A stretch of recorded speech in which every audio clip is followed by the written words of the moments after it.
because they're like, why are you so fucked up? Why are you a dick behind the scenes? Why aren't you a good friend? They don't want to fucking come to your channel, and they don't want to fucking see what you're fucking watching on television. They don't want to hear about your fucking weight loss journey, or whatever the fuck you would come on your channel to talk about. I mean, you just fucking ramble. I feel like some people just fucking watch you because they just like to hear background noise.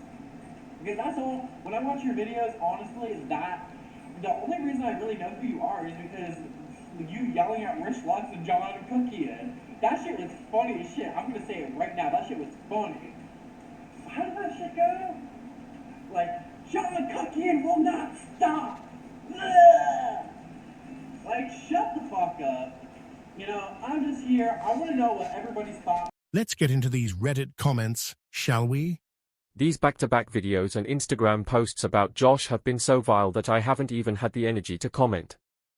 I never even heard of the name Josh Evans until Peter started poking the bear. His videos have been vile. Peter going in hard on his targets and then finishing up the video with gaslighting that he cares deeply about the person is Peter's MO. However, what he has been doing with Josh is beyond anything I've ever seen, even for Peter's standards.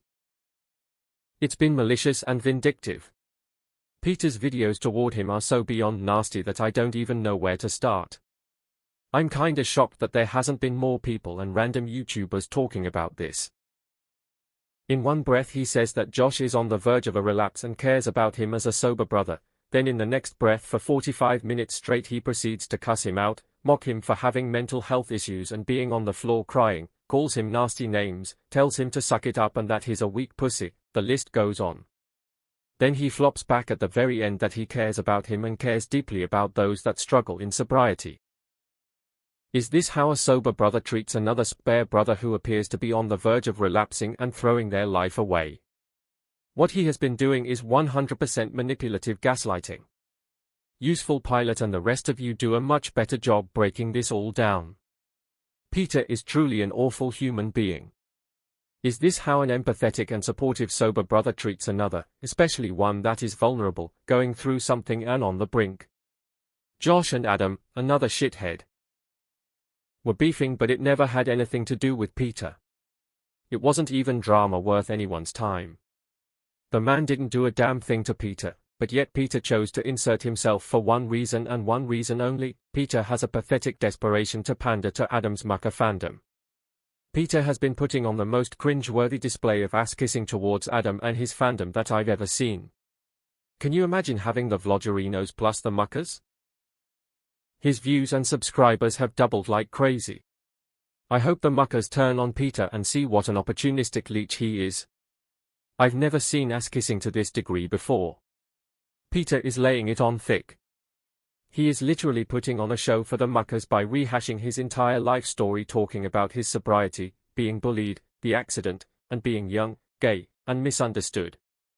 He's desperately trying to clutch onto Adam's young audience. Peter likes them young.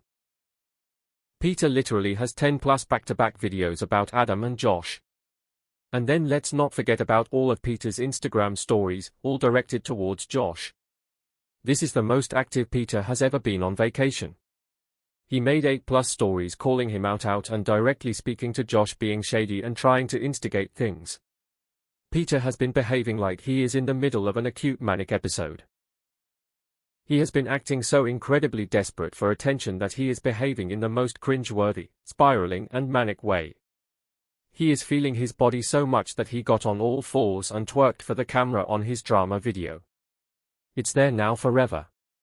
It isn't a disappearing Insta story like the others where he is strutting his body across the floor as if he is modeling on the red carpet. He is taking full body shots of his legs, doing handstands in the water, tweaking again, exposing his bare chest and body to see while Alex laughs in the background. He's behaving manically. Peter complimented himself on his drama video and said, "I have a hot butt." The delusion is real. I don't know what more to say than that. Peter claims that Josh has no one that loves him because his wife hasn't told him to get off the internet. He claims that if he was behaving out of control that Alex would disconnect Peter, drag him away and say, "No more." We're going to therapy. You done? What a joke, this is laughable face with rolling eyes. Alex could care less, he's too busy taking speedo selfies and hanging out with his girlfriends. Alex is content when Peter is in his own dysfunctional world being YouTube famous so that he doesn't have to be bothered by him or provide him with the validation he so desperately needs and requires. Joshua Evans is the ex-husband of Colleen Ballinger. Peter needs to leave him alone, that man has been through enough. He's finally in a place where he is doing well as far as I know from last time I checked, and Peter is just being horrifically vile. This is not empathy at all. This is just being incredibly narcissistic, and the gaslighting is disgusting. How is he not being reported to YouTube or something? He needs to be. Truly, this is not okay. I hope Joshua Evans doesn't see any of his interest disconnect if he needs to. How would Peter know if he's going to relapse? He could relapse if Peter keeps going. This is just disgusting, and that man needs to lose his platform permanently. If he relapses or becomes suicidal, Peter will have blood on his hand, and he will be the one to blame. This kind of targeting of someone who's had addiction issues and has had severe mental health issues is cyberbullying at its finest, and is enough to send anyone over the edge, especially someone who's already got a history of struggling. Yes to this, and it's my whole point because Peter brought this suicidal ideation up. He said in one breath that he hopes Josh is okay, and in the next breath he had the audacity to say that he takes suicide seriously and has had 3, 7, 5, 8, 9, 4, 6 friends commit suicide, and that he doesn't appreciate Josh's fake manipulation using being in a dark space. This is the kind of horrible human being that Peter is. He's so beyond gross. I followed Joshua for a while. He's not being manipulative when he says that at all. He's 100% serious. The only one that's being manipulative is Peter. It's so scary that he ever had access to vulnerable people. He is 100% a danger to them. I genuinely hope Joshua can disconnect and rely on his support system if he's seeing even one of these videos from Peter. Peter is going after him without reason and without cause, like some sort of mental health issue on his end. There's no reason for her to be lashing out at Joshua at all. I do worry about Joshua. He's been better, but it is always a risk that she can relate, so become suicidal again. And Peter's videos have been incoherent. For example, mocking Josh that he got on all knees and cried. Peter then brought up the accident, of course, and said that those are the kinds of things that people should cry about, not what Josh went through. Does this sound like someone who should ever have been able to step foot into a treatment facility to work with patients? Thank God he doesn't have access to patients or vulnerable people anymore. His sponsor, Tonya, and father don't watch his videos and have no clue the toxic shit that Peter uploads and has been for 10 years. They are enablers and yes men as well. If Tonya, his therapist and sponsor, knew what was going on and saw this, he wouldn't still be engaging in this same behavior now for 10 years. Nothing has changed, no matter how desperately he repeats and tries to convince his followers that he has. I've never seen someone try so hard to convince themselves and others of something. Peter Monn has built a long and well-documented pattern of deleting content, threads, comments, and entire narratives whenever they threaten to complicate or contradict the carefully curated image he presents across his multiple channels, a habit that critics trace back years to high-profile drama and personal setbacks. One of the earliest and most cited examples involves the feud with John Kukian around 2017, when John publicly exposed and screenshot an old NSFW Tumblr account linked to Peter featuring explicit, BDSM-themed, and provocative imagery of young-looking adult men. Peter quickly deleted the Tumblr entirely, a move many viewed as damage control even as he addressed the accusations in videos, often with legal caveats limiting full denial. That deletion became a flashpoint, with observers noting how swiftly incriminating or embarrassing digital footprints vanished, setting a precedent for how Peter handles scrutiny. Fast forward to his serious 2022 car accident that tragically claimed a life and left him with significant injuries. While the community rallied with support, an authorized GoFundMe campaign sprang up in his name, raising large sums. Peter publicly requested they be taken down, emphasizing that if he needed funds he would set one up himself, but critics in snark spaces have long pointed to the rapid removal or distancing from these fundraisers as another instance of scrubbing the record once the immediate crisis passed and questions about transparency or financial details arose. This behavior extends heavily into the Reddit ecosystem, particularly on Peter Monn snark, where numerous insightful threads detailing perceived inconsistencies, hypocrisy in his empathetic sober brother persona versus harsh mockery in videos, such as the recent Josh Evans saga, Ozempic speculation tied to his weight loss journey, or compilations of repetitive storytelling across his 8+ channels have mysteriously disappeared after gaining traction. Users frequently report waking up to deleted posts, vanished comments under his videos calling out rogue vs unclothed discrepancies in old apology content, or entire discussions nuked once they compile timestamps exposing gaslighting flips from concern to cruelty. Comment sections under his drama recaps and personal updates are notorious for selective pruning, where supportive, good Judy praise remains while detailed critiques with receipts evaporate, fostering accusations that Peter, or those managing his presence, actively monitors and curates snark spaces to maintain control.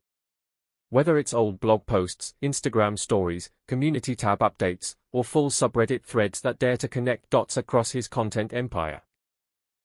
From early beauty guru commentary days through sobriety advocacy to current multi-channel vlogs, the pattern critics highlight is consistent. Provocative or vulnerable content flows freely to drive engagement, but once pushback accumulates with archives, screenshots, or logical analysis of flip-flopping empathy, selective memory in storytelling, or perceived manipulation, the delete button gets deployed swiftly. Defenders frame it as healthy boundary setting against harassment, yet the cumulative effect, as seen in reaction videos titled things like, Peter Monn removes thread on Reddit snark, or complaints about banned subs, paints a picture of a creator who dishes it out relentlessly on others' dramas while insulating his own narrative from sustained accountability. This history of erasure not only fuels the snark community's archiving culture but also underscores the frustration many express. With so many outlets to monologue across, the instinctive reach for deletion whenever the mirror gets held up too closely reveals a defensiveness that clashes with the authentic, transparent persona Peter projects. It's a cycle that has repeated for nearly a decade now, turning what could be genuine discourse into a game of digital whack-a-mole that leaves observers wondering what else has been quietly scrubbed from the record over the years. There is something deeply unsettling when a thoughtful discussion disappears, especially when that discussion wasn't rooted in hate, harassment, or personal attacks, but rather in genuine concern for another human being. Many of us participated in yesterday's thread because the conversation had moved beyond internet drama. It had become about empathy. Watching someone produce numerous videos about another individual in a short period of time naturally raises questions. Whether people ultimately agree or disagree with the criticism isn't really the point. The point is that viewers noticed a pattern, discussed it respectfully, and expressed concern about the emotional impact on the person receiving that attention. For many people, this wasn't simply another chapter in YouTube commentary. It was about Josh. Josh has publicly experienced years of scrutiny, public humiliation, and unimaginable personal hardship. More recently, he also endured the heartbreaking loss of his father, a grief that no amount of internet experience can prepare someone for. Regardless of where anyone stands on old controversies, losing a parent is one of life's most devastating experiences. During times like that, compassion should come before content. That is why so many members of the community admitted they were praying for him. Those comments weren't celebrating drama. They weren't rooting for anyone's downfall. They were expressions of genuine human kindness. When a thread like that disappears, it can unintentionally send the wrong message. It may leave people wondering why respectful concern was removed while countless other discussions remain visible. Even if moderators had perfectly legitimate reasons for removing the thread, the absence of an explanation can create confusion and erode trust. Healthy communities thrive because people are allowed to respectfully question patterns of behavior. Communities become stronger, not weaker, when members can say, "This situation makes me uncomfortable," without fear that the entire conversation will simply vanish. Removing thoughtful discussions can also have an unintended chilling effect. Members may begin censoring themselves, worrying that any conversation expressing empathy or concern could disappear without warning. Eventually people stop contributing altogether, not because they have nothing to say, but because they no longer feel their voices matter. That would be a tremendous loss. The best online communities are not echo chambers. They are places where differing opinions coexist respectfully. Some members may believe repeated commentary is justified. Others may believe it crosses into unnecessary fixation. Both perspectives deserve room to be discussed, as long as the conversation remains civil and follows community rules. Open dialogue allows people to challenge ideas, consider different viewpoints, and sometimes even change their minds. Silencing discussion rarely accomplishes that. Ironically, removing a thread often draws more attention to the issue than leaving it alone ever would. People begin asking what happened, why it disappeared, and whether certain topics are becoming off-limits.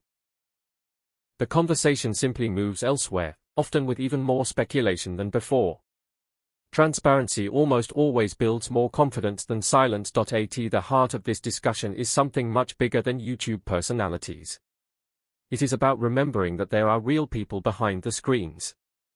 Every creator, every commenter, every viewer, every family member. When someone has recently experienced profound personal loss, it is understandable that people might hope conversations surrounding them remain measured and compassionate. Concern is not harassment. Worry is not hate. Offering prayers for someone's well-being should never be mistaken for taking sides in a years-old internet dispute. It is simply recognizing another person's humanity. Perhaps that is why yesterday's discussion resonated with so many people. For a brief moment, strangers on the internet weren't arguing over creators. They were expressing hope that someone who has endured an extraordinary amount of public pain is doing okay. That kind of empathy should be encouraged. Communities flourish when they make room for respectful conversations, difficult questions, and compassionate disagreement. Moderation is essential for keeping spaces safe, but it is equally important that moderation leaves room for sincere, good-faith discussion. When people can speak respectfully, disagree respectfully, and care about one another openly, everyone benefits. Sometimes the most important conversations are not the loudest ones. They are simply the ones where people choose compassion over conflict. Those conversations are worth preserving. Peter Monn, a longtime YouTuber known for vlogs, drama commentary, book discussions, and personal storytelling, has cultivated a dedicated audience over the years. However, in snark communities and among former fans or critics, one recurring theme stands out: accusations of selective deletion, moderation, and narrative control. Critics argue that Peter frequently removes threads, comments, or entire discussions, particularly those that challenge his self-image, highlight inconsistencies, or feature strong pushback, while positioning himself as a transparent truth-teller who dishes it out in his own videos.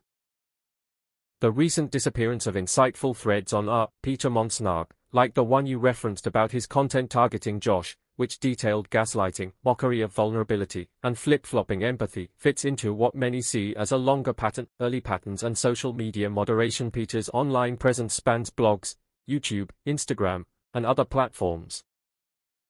Observers have pointed to instances dating back years where critical comments on his posts or videos were allegedly scrubbed. In older drama involving other creators, e.g., interactions with figures like John Kukian, critics noted rapid comment deletions when negative feedback mounted. 1x, Twitter, user from years ago recalled going ham on Peter in comment sections, only for responses to vanish. This behavior isn't unique to Peter, many creators moderate for toxicity. But detractors claim his approach is hypocritical. Peter often calls out others for censoring, gaslighting, or avoiding accountability in his drama videos, yet allegedly employs similar tactics. Snark users frequently screenshot or archive content precisely because they anticipate removal. Threads praising his empathy or sobriety advocacy are left untouched, while those questioning his treatment of targets, like Josh Evans in recent videos, or personal matters, e.g. weight loss speculations involving Ozempic, reportedly get deleted or buried. YouTube.com Reddit snark communities as a flashpoint subreddits like Peter Monn snark, and predecessors, have become central archives for these discussions. The subreddit's existence itself stems from fans turned critics who felt Peter's content shifted toward cruelty masked by performative care. Multiple posts and comments document thread and comment deletions. Users report Peter or his team mods removing entire Reddit threads that gain traction with criticism. A notable example highlighted in a YouTube video involves a snark thread about alleged Ozempic use being removed after it called out inconsistencies in his storytelling. The creator of that reaction video accused Peter of stalking snark pages and acting when things hit too close. Banning and blocking accusations include Peter monitoring these spaces, leading to subreddit disruptions or bans. One video title claims, Peter Monn banned the subreddit snark, suggesting aggressive responses to criticism. Selective engagement, Peter might engage positively with supportive comments but delete or ignore detailed critiques. In one documented case, a user provided video timestamps in reply to Peter, only to see follow-ups vanish. The thread you mentioned detailing Peter's vile videos about Josh, alternating between concern for sobriety, mental health and harsh mockery, weak pussy, floor crying jabs, etc. exemplifies why critics see deletions as strategic. It painted a picture of manipulative gaslighting, building empathy then undercutting it, which allegedly boosts engagement while protecting his empathetic sober brother brand. Once such threads gain upvotes and visibility, they often disappear, leaving newcomers without context and frustrating longtime observers. Broader context in his content creation. Peter's style involves long, emotional videos where he addresses haters, shares life updates, or dissects other creators' dramas. Critics argue this creates a cycle. Provocative content draws views and comments. Negative feedback accumulates, e.g. on hypocrisy, treatment of vulnerable targets like Josh, Adam, or personal inconsistencies. Deletions and blocks follow to curate the narrative. Follow-up videos frame critics as obsessive or malicious, reinforcing fan loyalty. Examples include videos where Peter discusses apologies or life updates, only for users to note scrubbed comments questioning details, e.g., robe versus unclothed in an older apology video.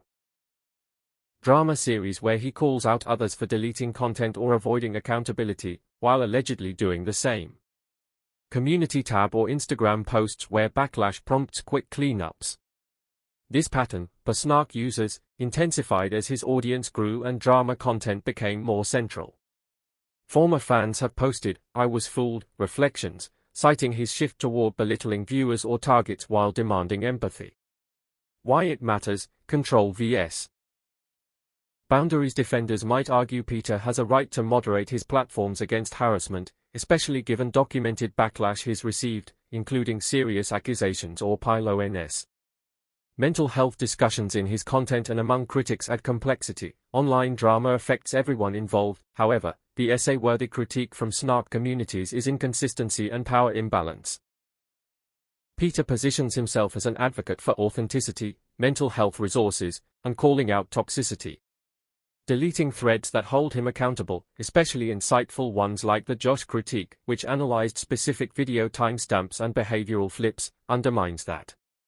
It creates an echo chamber where positive or neutral content thrives, while dissent is erased, ironically mirroring tactics he criticizes in others. Archiving culture has emerged as a response. Screenshots, reaction videos, and cross-posts preserve what vanishes. The rapid disappearance of last night's thread is cited as the latest data point in this history. Reflections on the cycle. Peter Monn's career reflects broader YouTube creator economy dynamics, parasocial bonds, drama for engagement, and the tightrope of public persona. His history with deletions, spanning comments, threads, and subreddit drama fuels perceptions of a defensive, controlling approach beneath the vulnerable storyteller exterior. Whether it's Ozempic speculation, Josh-related content, or older feuds, the pattern persists. Challenge the narrative, and the record gets adjusted. For those in the snark spaces, it's not just about one thread, it's cumulative. Each deletion reinforces the view that Peter dishes it out but can't take it, as one video put it. As his subscriber numbers and views fluctuate with drama cycles, the question lingers, does curating feedback protect his peace, or does it prevent genuine growth and accountability? To sum it up, stuff you, Peter. You abusive lying sack of crap.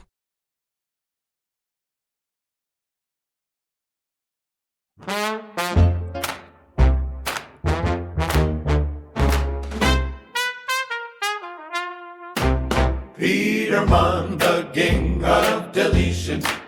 He takes down Reddit threads at speed.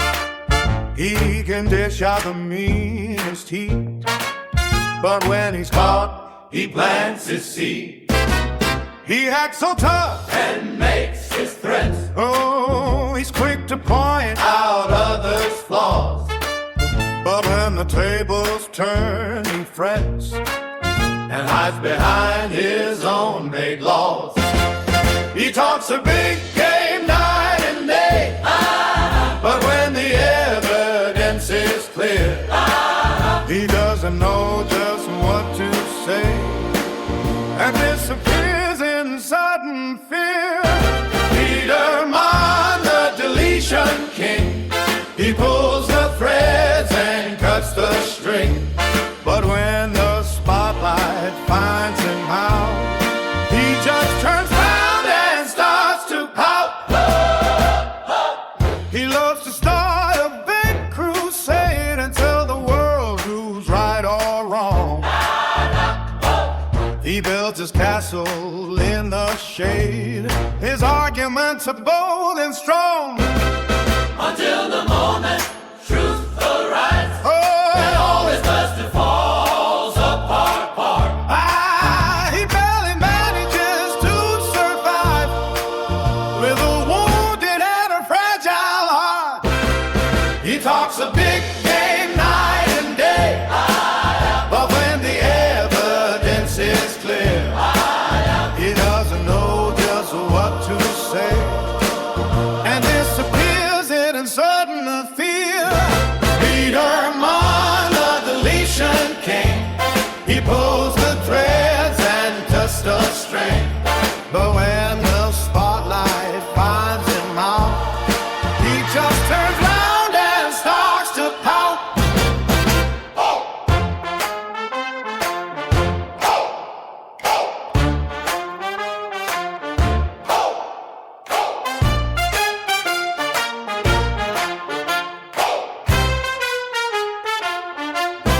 Peter Monn, the deletion king, he pulls the threads and cuts the string, but when the spotlight finds him out, he just turns round and starts to pout.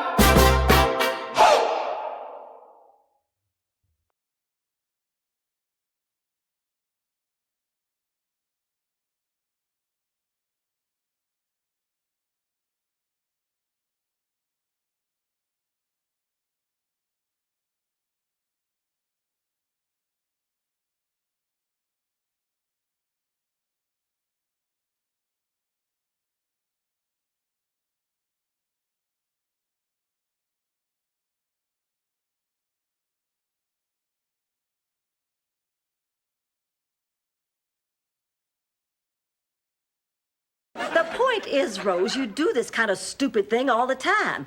And if you're not doing something stupid, you're saying something stupid, or wearing something stupid, or cooking something stupid. They'll think I'm an idiot. Please, it's family. They know you're an idiot. Quit being an idiot. Rose, will you stop being an idiot? Why, thank you, kind sir. You'll have to excuse Rose. Every time a man speaks Southern at her, she goes all stupid. No, he's not a clown. He's a superhero. You're thinking of Bozo. I'm talking to Bozo. Of course, I'm no psychologist. No, you're a nitwit. You twit. That is one of the stupidest stories I've ever heard. Which proves my first impression of you was right. Your heart's in the right place, Rose, but I don't know where the hell your brain is. But you see what we have to put up with. She's an airhead. Oh, yeah, well, you're a barbell. That's a dumbbell, you twit. Oh, Rose. Dear, sweet, single-digit IQ Rose. Dorothy, look, Marguerite didn't throw out people. Oh, good. Excuse me, Rose Blanche. Could I see the rule book? Thank you. Rose, would you please hand me my grade book? Sure. Thank you. Now the metro section. Did she and the girls... Rose, hand me that newspaper. No, you're gonna hit me with it. No, I won't. You promise? I promise.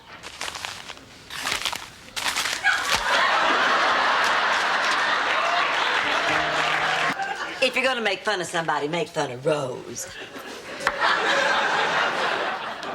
Go ahead, stand up and say it. My name is Rose, and I'm an idiot. When I was younger, I was known as the dancing fool. How old were you when they dropped the dancing part? Blanche, it's you! Oh, you're getting so good at that, Rose. Now, who's that over there? If you need something to keep you occupied tonight, Rose, why don't you take out a good book and see if you can find Waldo?